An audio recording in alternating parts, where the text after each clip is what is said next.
네, 안녕하세요. 저는 전통무예 18기 보존의 사무국장 박금서라고 합니다. 저는 지금부터 여러분들께 18기라는 우리나라의 무예에 대해서 말씀드리려고 하는데요. 자, 이 18기란 뜻은 18가지 무예라는 뜻입니다. 이 18가지 무예 18기를 처음으로 정립한 사람은 바로 사도세자였습니다. 그리고 그의 아들 정조가 왕위에 등극하면서 이 18기는 우리나라 조선시대 전통 군영의 공식적인 무예로 채택이 됩니다.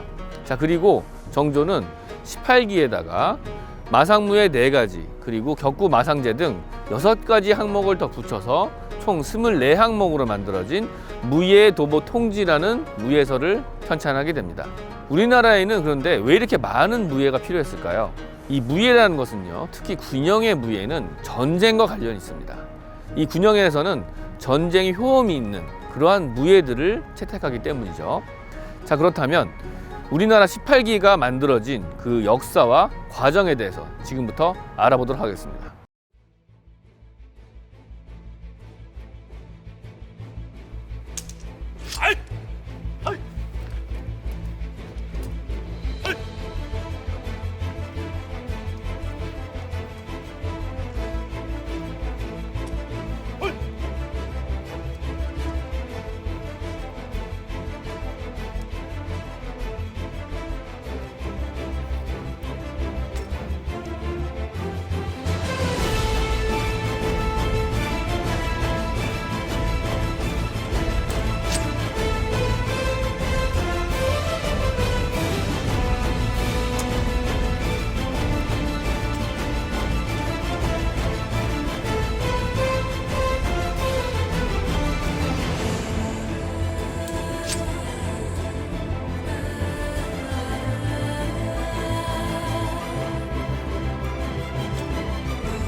네, 이곳은 충장공 신립장군의 순절비인데요. 이곳 탄금대 전투에서 신립장군이 순절을 하셨기 때문에 그것을 기념하여 세운 비석이 되겠습니다. 자, 신립하면 사실은 이 두 글자만 들어도 북방의 여진족들은요 오줌을 지릴 정도로 조선 최고의 명장이었습니다. 자, 그런데 이곳 탄금대 전투에서는 신립장군이 맞닥뜨린 이 현실은 달랐던 겁니다. 임진왜란 당시에 이곳 이 문경세제와 이 탄금대 사이에서도 본인이 기병전술을 사용하면 그까지 일본군쯤이야 뭐 쉽게 물리칠 수 있을 거라고 생각을 했었던 거죠. 자, 그런데 당시 일본군은요 바로 조총을 갖고 있었죠. 그 이전에 일본군은 뭐 일본군의 활이라는 것은 굉장히 약했기 때문에 뭐 조선의 활하고는 비교가 안 되니까요. 그래서 기병이 돌격만 하면 일본군은 와해가 됐었는데 일본군이 조총을 잡고서는 이 돌격해오는 기병을 관통시켜버릴 수 있는 능력을 갖게 된 거죠. 그렇기 때문에 더 이상의 이 기병 전술은 당시 일본군에게는 통하지가 않았던 겁니다. 자, 그래서 왜 도대체 신립장군이 문경세제, 즉 조령을 막지 않고 이 탄금대에서 진을 치고 전투를 벌였는지에 대해서는 많은 논란이 있습니다. 하지만 제일 중요한 것 중에 하나는 신립장군은 기병 전술에는 항상 자신이 있었던 것이죠. 하지만 상황은 조금 달랐던 겁니다. 자, 그런데 당시의 조선은 이런 장병 전술에 너무 익숙해져 있었기 때문에 어떤 그런 적과 가까이에서 대적을 하는 단병무예, 이런 단병 접전무예에 대해서는 좀 약한 상태였어요. 심지어는 이 징기록들을 보면은 칼이 칼집에서 뽑히지 않을 정도로 그동안 이 단병 전술의 훈련에 굉장히 좀 나태했던 겁니다. 자, 그렇기 때문에 당시 이 탄금대 전투에서는요 조선군이 결국엔 기병 전술이 실패되고 이 탄금대에서 마지막 전투를 치르게 되는데요. 하지만 신립장군은 항복하거나 적들에게 무릎 꿇지 않고 끝까지 한 명의 왜군이라도 더 죽이고 내가 죽겠다는 그러한 신념을 가지고 끝까지 처절하게 싸우다 바로 이거 탄금대에서 마지막으로 몸을 던져서 그 순절을 했던 것입니다. 이 탄금대 전투는요, 단순히 신립 장군의 오판이 아니라 이 당시에 총이 전장에 도입되면서 유럽에서부터 그리고 일본 등등 전 세계적으로 벌어지는 신분이 낮은 조총병들이 굉장히 신분이 높은 기사 또는 기병들을 제압하는 시대, 이 시대가 바뀌었다는 것을 반영했던 것입니다. 탄금대 전투를 통해서 이 조선시대 무예뿐만 아니라 이 동양의 무예가 전쟁에서 새로 쓰이는, 새롭게 그 양상이 달라지는 중요한 분기점이 바로 이 탄금대 전투였다는 측면에서 조선시대의 어떤 무예사에 있어서, 어쩌면 동양의 어떤 무예사에 있어서 새로운 무예들이 전장에 도입되는 굉장히 중요한 계기가 될 수 있었던 것입니다.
이 탄금대 전투의 패배 이 결과로서 선조는 한양을 버리고 바로 평양성으로 피신을 하게 되는데요.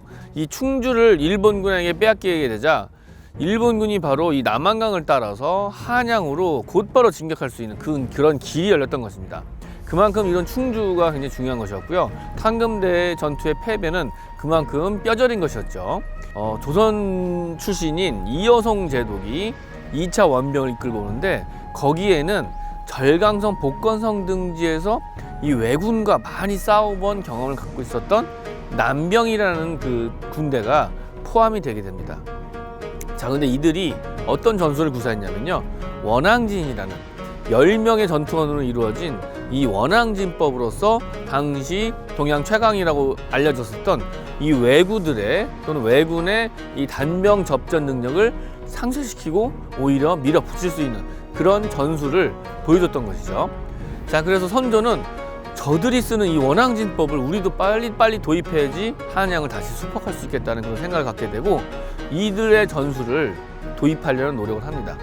기요신서라는 책을 입수하게 됩니다. 그래서 거기에 있는 원앙지법과 거기에 필요한 등패, 낭선, 장창, 당파, 쌍수도 그 당시에 장도라고 불렀는데요. 그리고 곤봉 6가지 무예가 필수적으로 필요하다는 것을 알게 됩니다.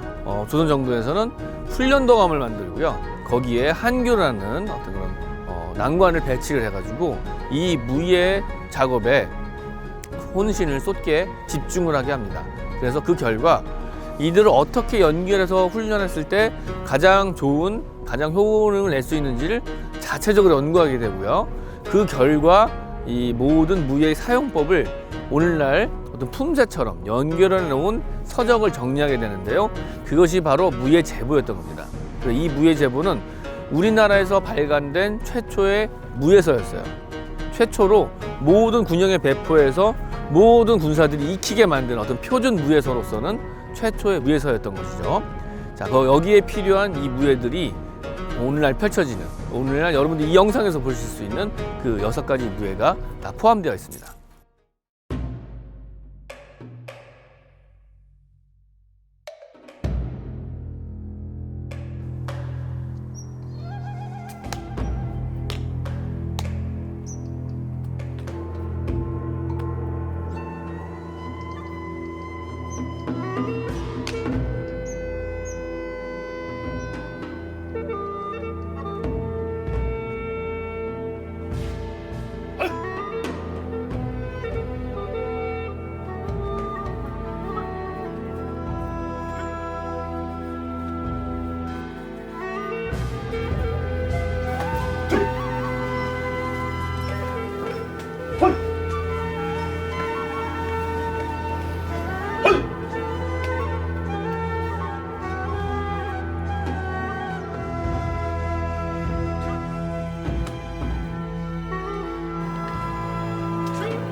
아유. 차.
(1790년) 이동무, 박제가, 백동수는 4권으로 된 무예서를 정조에게 바칩니다. 그리고 정조는 이 책에 무예 도보 통지라는 이름을 하사하게 됩니다. 이 책 제목을 설명드리면, 무예에 대한 글과 그림으로 그 실기를 설명했을 뿐만 아니라 통지라는 것은 그 무예의 모든 무예의 역사를 관통하는 그런 하나의 무예 백과사전을 완성을 한 것이죠. 자, 이 무예도보통지에 담겨 있는 모든 무예들은 조선이 임진왜란과 병자호란 등등의 이 국제전쟁을 거치면서 실제 전쟁에서 그 효용성을 검증한 그러한 무예들만을 엄선한 것입니다. 이러한 과정은 임진왜란부터 정조시대까지 약 200년에 걸쳐 꾸준히 지속된 그러한 작업이었던 것이죠. 따라서 이 무예도보통지는 굉장히 오랜 기간 동안 동북아의 모든 무예를 총망라한 그러한 무예서라고 해도 과언이 아닐 것입니다. 또한 이 무예도보통지의 이 역사들을 살펴보면요, 조총이 처음 등장한 임진왜란 당시, 그리고 기병이 그 효용성을 다시 입증한 병자호란 등등 이 당시 전투의 양상을 모두 반영한 그러한 무예서라고 볼 수가 있는 것이죠. 따라서 그 시대의 변화, 그리고 보편적인 어떤 그런 우수성을 갖고 있는 그러한 무예들을 엄선했다는 점에서 이 무예도보통지는 세계 문화유산으로서도 가치에 어떤 그런 손색이 없다고 볼 수가 있겠습니다. 다행인 것은 최근에 유네스코에서는 무예도보통지를 세계 기록유산으로 등재를 했습니다. 하지만 불행인 점은 세계 기록유산 신청 주체가 대한민국이 아닌 북한이었다는 것이죠. 아이러니하게도 북한에는 현재 이 무예도보통지 무예에 대한 18기에 대한 실기가 남아있질 않습니다. 반면에 대한민국에서는 한 30-40년 전부터 여러 무예단체들에 의해서 무예도보통지의 실기가 복원이 되고 오늘날 하나의 어떤 무예 문화 콘텐츠로서 자리를 잡아가고 있다는 것입니다. 앞으로는 남북한이 어떤 민족의 동질성을 회복하는 것과 동시에 우리 조상들이 전란을 겪으면서 만들어낸 이 무예도보통지를 세계 무형유산으로서 등재하는 날이 오기를 바랍니다.